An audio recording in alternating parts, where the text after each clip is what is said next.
السلام عليكم ورحمة الله وبركاته.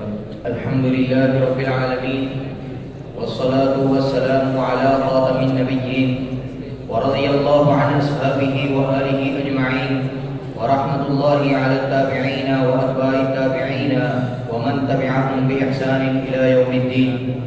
أما بعد، فأعوذ بالله السميع العليم من الشيطان الرجيم. بسم الله الرحمن الرحيم. كنتم خير أمة أخرجت للناس تأمرون بالمعروف وتنهون عن المنكر. وقال النبي صلى الله عليه وسلم: لا تزال طائفة من أمتي منصورين لا يضرهم من خذلهم حتى تقوم الساعة. يا مبغضا أهل الحديث وشاتما، يا مبغضا أهل الحديث وشاتما، ابشر بعقد ولایت الشیطانی.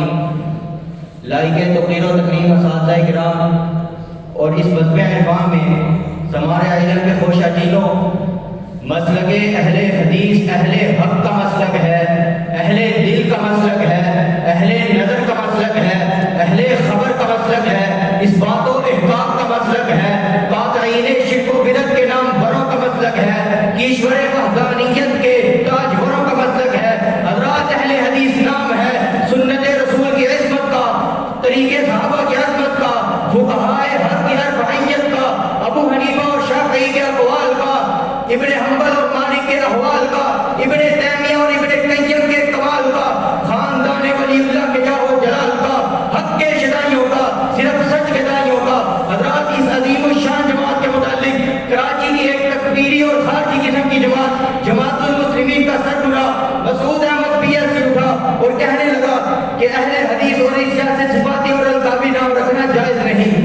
حضرات اس کراچی کی اس نوزائیدہ فرقے نے کافی عرصہ تک اہل حدیثوں کے خلاف تکفیر و تبدیع و طعن و تشریح کا مدار گرم کیے رکھا، اور دوسری طرف دیوبندیوں اور بریلویوں نے اہل حدیثوں پر اعتراض کرتے ہوئے یہ تک کہہ دیا کہ اہل حدیث حضرات انگریزوں کے دور کی پیداوار ہے، ان سے پہلے ان کا نام و نشان نہ تھا. میں آپ کو یہ بات بتلا دینا چاہتا ہوں کہ فرقہ ناجیہ اور اہل حق کا صفاتی نام اہل حدیث ہی ہے. حضرات یہ وہ عظیم لوگ ہیں جو ہمیشہ سے رہے اور قیامت تک رہیں گے، کیونکہ رسول اللہ صلی اللہ علیہ وسلم نے فرمایا تھا: لا تزال طائفة من امتی منصورین لا یضرهم من خذلهم حتی تقوم الساعة. جب امام احمد بن حنبل امام اہل سنت والجماعہ سے اس کو پوچھا گیا کہ طائفہ منصورہ سے کون لوگ مراد ہیں، تو آپ نے کہا: ان لم تکن هذه الطائفة المنصورة اصحاب الحدیث فلا ادری من هم. یہی بس نہیں، امام علی بن المدینی رحمہ اللہ نے کہا تھا، امام علی بن المدینی رحمہ اللہ نے طائفہ منصورہ کی تشریح کرتے ہوئے کہا: ہم اصحاب الحدیث. اور امام بخاری رحمہ اللہ نے طائفہ منصورہ کی وضاحت کرتے ہوئے کہا: یعنی اہل الحدیث. اور امام ابن حبان رحمہ اللہ نے اس حدیث پر کچھ یوں باب باندھا: ذکر اثبات اثبات نصرت اصحاب الحدیث الی قیام الساعہ. اور امام ابو عبداللہ محمد ابن مفلح مقدسی رحمہ اللہ نے کہا تھا: اہل الحدیث هم الطائفة الناجیة القائمون علی الحق. اور ابو بکر ابن ابی داؤد رحمہ اللہ نے کیا خوب کہا: ولا تک من قوم تلهوا بدینہم ولا تك من قوم تلهوا بدينهم فتطعنوا في اهل الحديث وتكذبوا. اور اہل حدیثوں سے دشمنی کرنے والوں، ان پر طرح طرح کے الزامات مکذوبہ لگانے والوں، سن لو تم جیسے لوگوں کے بارے میں ہی احمد الواسطی رحمہ اللہ نے کہا تھا: ليس في الدنيا مبتدع الا وهو يبغض اهل الحديث.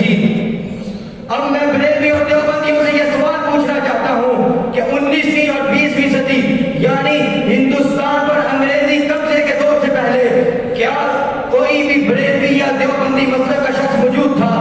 اگر تھا تو صرف ایک صحیح حوالہ پیش کر دو، اور